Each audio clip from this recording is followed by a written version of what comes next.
Hey friends, welcome to the Morning Brew. The Morning Brew. The Morning Brew. Cheryl, I got to tell you a little story quick. Yeah. Before we get too far into this, I realized something, and you're going to say this is a little bit silly. Probably all of you have realized this. I was in the car this week, and I was just like mentally thinking about what we're going to talk about on the Morning Brew this week. Just, you know, a couple bullet points, things. Yeah. And in my head, I said, welcome to the Morning Brew. And I didn't realize that's a rhyme. Oh. It's like a perfect... Welcome to... The morning Brew. Right? It's like... With me and you! Oh my goodness. 3. I love it. It's true. I love it. Can't be blue. So but yeah, can't undo. But I thought, how silly is that? We've just been saying this. I love it. Week after week, just welcoming people. And it's fitting. It falls into place. I love when a good plan comes together. Yeah. But that is not what we're talking about this week. No, we've got something even better to talk about this week. Yeah. We are going to be talking a little bit about missions. Missions, so important to, the mission of what Jesus calls us to do as Christians. The Bible talks very clearly about it. One could argue that Jesus himself was the greatest missionary, the greatest, mission to come to earth, to live a perfect life, to die on our behalf. This incredible thing that we've been given. But now we've been entrusted to come alongside the Lord because there is still a lot of work to be done. Yeah. Now, I know missions is important to you. It is. You've gone on a bit of a trip recently. Yes. And, and our church is fully focused on missions as well. Church is fully focused on missions. We had a team in Uganda recently. Wow. And we've even had some slight tweaks into our mission and vision statements last year because we want to make sure that missions is something that is highlighted in our entire ethos of how we do ministry. So before we start with anything, I'd love to let's just review the mission and vision of Sanctus Church. Yes. Maybe you're familiar with this, maybe you're a little bit newer to the church and you haven't heard this yet, but let's kind of set the foundation and then we'll talk about how we can be missional minded. Yeah. So our mission statement is to glorify God by reaching and enabling people of all ages and nations to become fully devoted followers of Jesus Christ. Love that. Nice, concise. I love that, right away, to glorify God. Yeah. Our vision statement is one that had a little bit of a tweak. Okay. So this is what we're going to say. Our vision as Sanctus Church is to become a missional church of 10,000, meeting the physical, emotional, and spiritual needs of people in Jesus' name. Now, previously, this was a regional church. That's right. Our old name, Crothers Creek Community Church. We're in the Crothers Creek area. Yeah. But as we have expanded as a ministry, as we've got into different areas within the Durham region, we had to change this because we're no longer just a regional church. That's right. Many are tuning in from online from across the country, perhaps, right? Yeah. But we do believe that the Lord has called us to be missional. Yes. So I want to ask you a few questions, Cheryl, because you recently had an opportunity to be missional. Yes, right? I sure did. Tell us, you recently went on a missions trip to the Dominican Republic. Where exactly in Dominican were you? Okay, so I was privileged. I was invited by Compassion Canada, and we went to Santo Domingo. Santo Domingo. An extremely highly dense in population, very low impoverished place. Lots of violence, lots of crime, lots of gangs.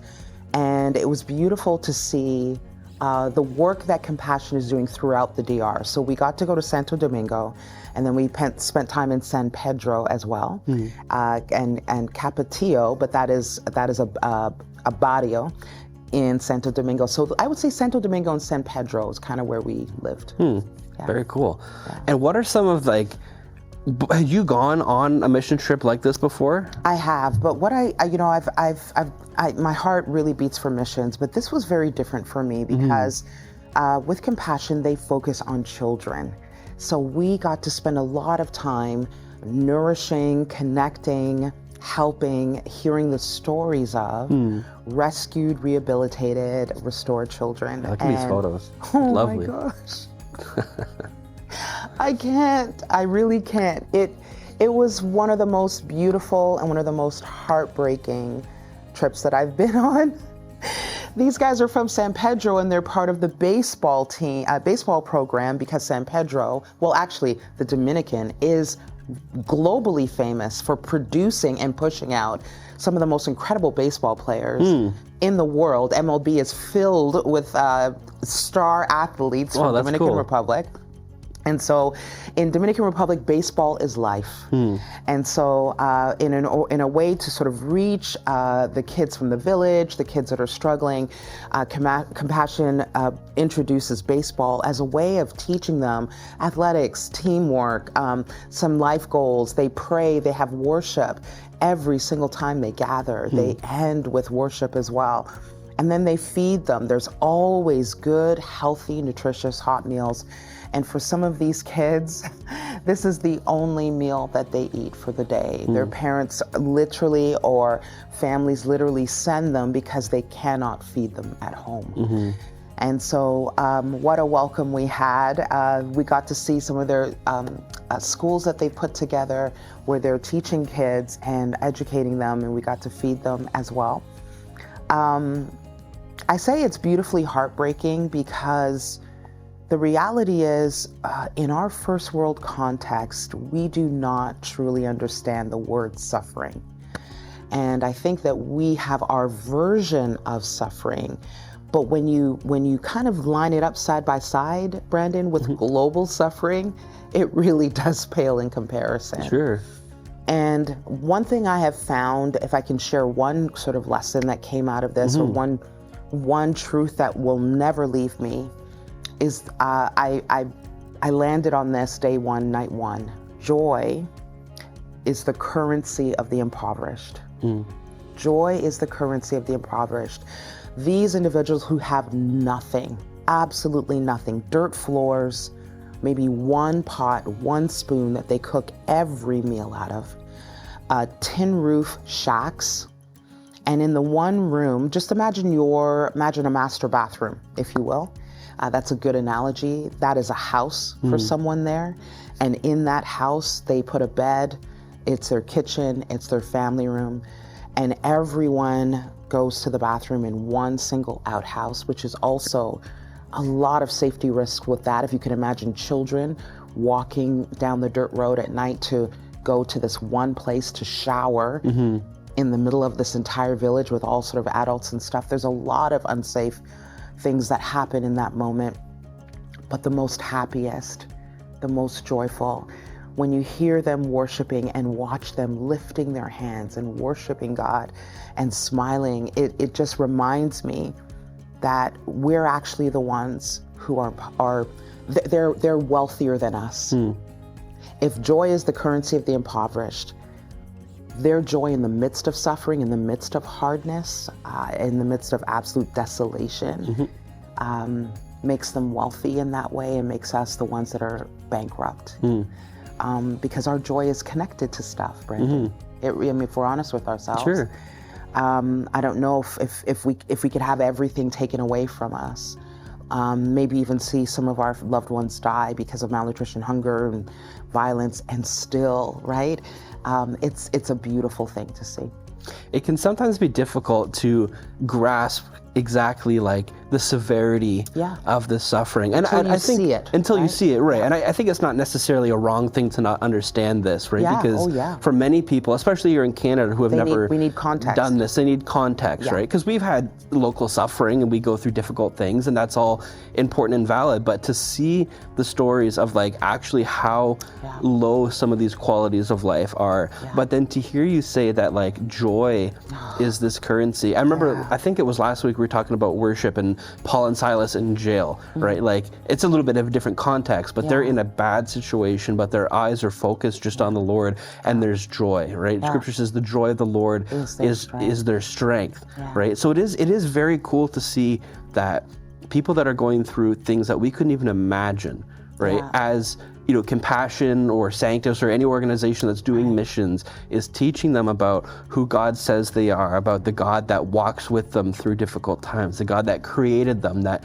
their identity is not as, you know, someone that is meant to live in poverty, but who is a son and daughter of the true king of the earth, right? All of these little glimpses of hope that you're seeing and the smiles that you're seeing on so like that is such a genuine reaction. And can I say something for someone that maybe is listening to this conversation and kind of is curious about missions, or has been, they've been weighing it on their heart. They just kind of, missions has been sitting there for a while. I went with the clear focus and thought that I'm going to lend my heart, lend my gifts, lend my passions, and make a change. Oh no, they changed me. And I think that's why I really want to encourage every person, if they could, to consider a missions experience, because we go thinking we're going to make this difference, but a missions trip does a couple of things. It impacts your heart in ways that are long-lasting. It recalibrates your heart on what truly matters. And it reconnects you to God, to your faith, and to the worship of our great King in ways that have a deeper gratitude as you look and see, as we said, that comparison of you're going through this and you're worshiping God with this joy. Wow. Yeah. It just gives you this moment of sort of like reflection, being retrospective. And so I encourage everyone to think about, at some point going, it's a game changer. Absolutely. I think it's something that is also meant to remind us to give thanks to the Lord for what we do have here, right? Like, to live in a home that is covered, and you have heating and air conditioning and access to a Bible, right? Or friends and family and food. There's so much that the Lord has blessed us with, and we're so incredibly thankful for that. But it's something that, with greater resource does mean that we have greater ability to now partner with the Lord in doing what He's commanded us to do. So there really is no excuse to not be having a missional mindset. And I'm so thankful that Sanctus has a heart for missions. Absolutely. A huge heart for missions. Now, we're going to be doing an event in June. We mentioned this in the service today, called the Engage in Mission Panel. Now, we've done this in the past where we've had different representatives from some of our local partners or some of our global partners, but we're going to be doing another version of this on June 10th, where we're going to be hearing stories from different representatives from the local and global partners here, as well as people that were involved in the Uganda trip that recently happened with our global partner Ginger Connection in Ginger, Uganda. And I think as you're talking about, like today we're talking a lot about like overseas global missions, but there's so much that we can be doing locally that is still missions, right? Some of us will never have the opportunity perhaps to go overseas, to go on these different experiences, and that's fine. If the Lord has called us to do missions here locally, that's a beautiful thing. That's right. Some of us will have the opportunity to do this a lot. There's someone we were even talking about on the trip that never imagined going into missions and now wants to come and become a missions pastor because of what the Lord has done through these beautiful stories and trips that are happening. So we do want to invite you, because maybe you still have questions. Maybe you're thinking, Cheryl, you're a gifted speaker, you've traveled, you've done all these things. Of course you can go do missions. That totally lines up. But also, Cheryl, you're just someone that is obedient to go as the Lord is calling, right? That's really the only qualification that you need to do this, is just trust in the Lord. But we do there's questions, right? There's administrative things to go through. There's fundraising. There's probably visas for different countries. There's so much that does need to, be educated. We need to be educated on how these things happen. And not that all of these things will be touched on specifically at the Engage in Mission panel, but it is a great place to start the conversation, to encourage you, hey, maybe this is something the Lord is calling you into to go be a part of. Maybe it's just to be someone that prays for those that are going on missions. Maybe it's to support locally. There's lots of questions that we have, and there's just to be encouraged by hearing the stories of what the Lord is doing in people's lives. Sometimes that alone is that's the fire that we need to get started. Come on. So an invitation to you. You're sitting and you're listening, you stumbled in and you've been thinking about missions. You've been having that in your heart for a while, or you've got some questions, or you want to just hear the stories, and maybe in that moment God might do something wonderful. I want to just tell you that God's not looking for our talent and our abilities. He's just looking for a surrendered heart, a yes. That's all He needs, is a yes. And so everyone is qualified to go on a missions trip with that in mind. So we invite you to come, hear the stories, enjoy, and all the ways to sign up. Go to sanctuschurch.com/events. Do that now, because I think spaces are filling up. That's right. There's limited spaces. At the time of filming this, we have about 22 tickets available for in-person. But if you can't make it, if you're a little bit further away, whatever the reasons are, we're going to be live streaming this. So you can be in the car, you can be making food, you can be I don't Will know. that be on YouTube as It'll well? be, all the information will come through the email, exactly how to tune in to be a part of that. But we do want to encourage you to go and be a part of that. Great. But friends, our time has come. Yes, it has. Until next week, the Morning Brew is brewed to inspire and served to equip. God bless you. We'll see you next week.